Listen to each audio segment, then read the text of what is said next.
An inquest this week found that a 14-year-old girl, Molly Russell, died from an act of self-harm while suffering from depression and the negative effects of online content. The coroner said she was exposed to material that may have influenced her in a negative way, and in addition, what started as depression had become a much more serious depressive illness, and she very sadly took her life. That's right. Nothing to do with you. That's the first thing. Yeah, it is nothing to do with me. The fact that a 14-year-old girl took her life is truly sad. I feel sad inside to see something like that.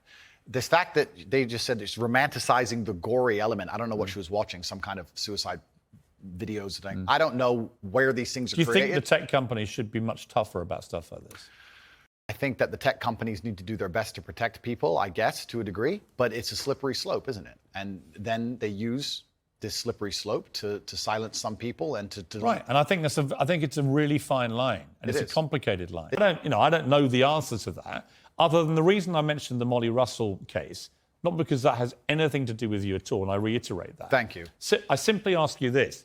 So to me, that's an acceptance, not just that you want to get back on platforms, because maybe that was one of the reasons you were no platform, but that you've recognised and understood the potential harm to the wrong kind of impressionable mind by some of the things you've said. I recognize and understand that with massive fame, you have to be more careful about being misconstrued. With power comes responsibility. Every opinion online can be misunderstood by children.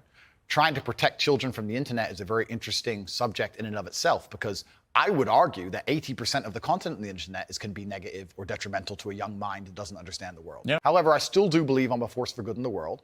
Really, what I wanted to get to today was an acknowledgement by you that these things clearly were said in the wrong way, created the wrong impression if you didn't mean them the way you intended them, and can therefore have a malevolent influence when you have a huge following. That's absolutely a fact.